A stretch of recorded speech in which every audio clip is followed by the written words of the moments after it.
Welcome everyone to Weekly News and a DW Main Major Tidbit, and the topic for this video is NCAP anti-poor raw. Guess who's back?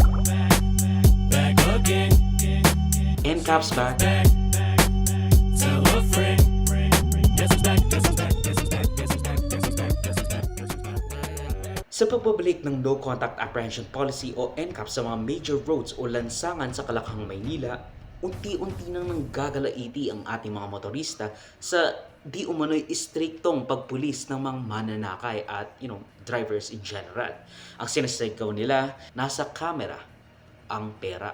Nilift ng Korte Suprema ang implementasyon ng No Contact Apprehension Policy noong 2022 dahil sa mga komunikasyon sa legalidad at authority ng MMDA para magpatupad ng ganitong programa because they were supposed to be, or at least that's what the people said, na coordination lang ng traffic sa bansa. This came about coincidentally nang inihahanda ang pag-uumpisa ng EDSA rehabilitation sa paparating na Hunyo. Fully magkakaroon na ng totoong pedestrian walkway, no, na hindi ka mukha ngayon na kung pedestrian ka sa EDSA, hindi mo alam kung tatamaan ka ng bus o tatamaan ka ng sasakyan. Kahapon po nag-inspect ako ng PhilAm station at dun po sa busway mismo, sa dedicated inner lane, nakatuklap na ho yung konkreto.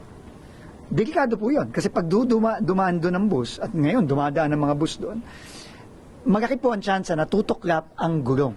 At pag tumuklap ang gulong, malaki ang tsansa na mag-out of control yung bus. Ramon Ang, in partnership with DOTR, announces free toll sa NLEX connector habang isinasagawa ang EDSA rehabilitation para maibsan ang congestion na mararamdaman at pag-spread out palalo ng mga motorista at trapiko.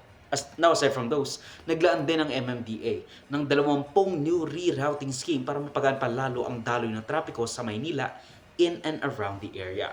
Pero ano-ano nga ba ang mga major roads at thoroughfares ang may implementasyon ng 4K cameras para sa panghuhuli sa mga kamote riders at drivers? From C1 to C5, Road 1 to Road 10, mayroon lang sang sakop ang NCAP. Ito ay ang mga Recto for C1, Mendoza and President Quirino Avenue sa C2, Araneta Avenue sa C3, kabuuan ng EDSA for C4, Carlos P. Garcia, Katipunan Avenue at Tandang Sora for C5. Sa mga radial roads naman, meron tayong Rojas Boulevard for Road 1, Taft Avenue for R2 or Road 2, South Superhighway for Road 3, Shaw Boulevard for Road 4, Ortigas Avenue for Road 5, Magsaysay at Aurora Boulevard for Road 6, Quezon at Commonwealth Avenue for Road 7, A. Bonifacio for Road 8, Rizal Avenue for Road 9, at Delpan, Marcos at MacArthur Highway para sa Road 10. So paano nga ba nanguhuli at kumikita ang NCAP? Well, first, makikita at nire-record ang mga violation ng mga motorista gamit ang CCTV o handy cameras. Magkakaroon at mag-undergo itong mga footage na ito, with a review at validation test sa headquarters ng mga nagche-check. Titingnan ang registration records sa LTO kung saan i-encode ang information ng mismong sasakyan sa NCAP, kung saan mapiprint ang iyong notice of violation at mamamail papunta sa address ng nasa NCAP. Noong nagpatupad din ng panibagong odd-even scheme ang MMDA para mas lalo pang mapigilan ang pagdami ng pagdaloy ng trapiko, although kung mayaman ang isang pamilya, they most definitely have more than one car with a different ending number just for that specific purpose. So with plates ending in odd numbers only allowed for Tuesday, Thursday, Saturday, samantalang plates ending in even numbers are allowed only for Monday, Wednesday, and Friday, with Sundays and holidays allowed for everyone.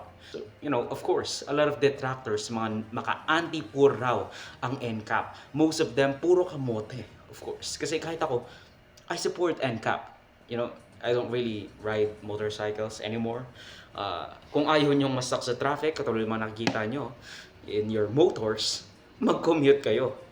Nakita nyo naman na mabilis ang daloy sa linyang pang PUV, di ba? I mean, even share the sentiments na sometimes yung mga may fines na krimen, it just makes crime legal so long as you're rich. Pero itong galit nyo sa NCAP, this is very, very unfounded. Kung hindi nyo gusto ng ganito, edi pumunta ka sa PUV, di ba?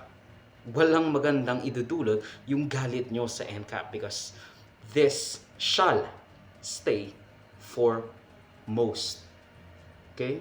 This should be in place. Kasi nakikita natin yung inyong pagsunod sa batas, lalo na kung computer vision ang gamit. And I agree, dapat mas lalo pang pahirapan ang mga taong ito, lalo na yung mga gustong mag-drive sa kanilang inefficient mode of transport. Tandaan natin na on 2024 alone, inabot ng 160,000 new motorcycles ang binibili kada buwan. Ang daming kamote nun. We should make it a harder choice for motorists to bring their own car or motorcycle. Kailangan din nating pagandahin ang public transportation sa ating bansa. Huwag iasa sa mga jeepneys, sa mga cooperatives na mga e-jeepneys.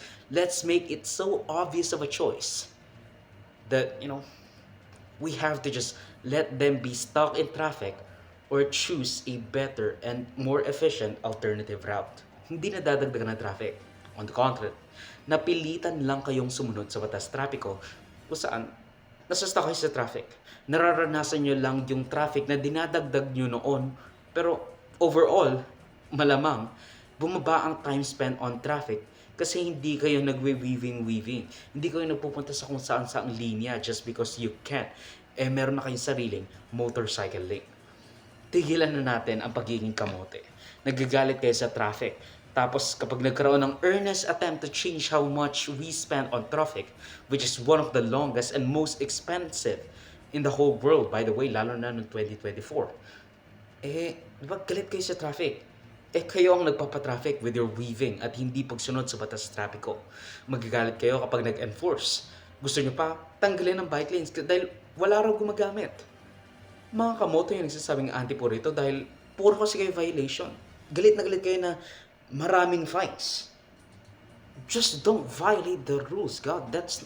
Wag lang kayong lagpas sa linya nyo sa motorcycle lane. That's it.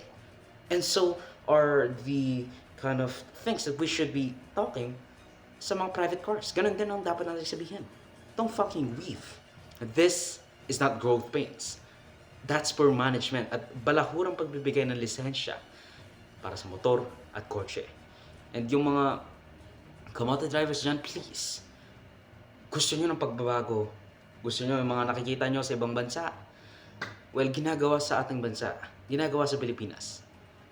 Pero parang kayo, ayaw nyo lang ituloy pa. Ang video clip na ito ay galing sa aking series ng News Worthy Recap. Check the entire videos for the complete weekly news recap and subscribe to the channel to be kept up to date sa mga local at global news na I'll make sure will be interesting to you. Particularly you, whatever your name is. Hindi ko alam, sorry. Salamat sa panonood mga ka-farmy. Like, subscribe, follow me like sa socials and avoid Joseph that will be linked down below. So susunod, of course. Paalam.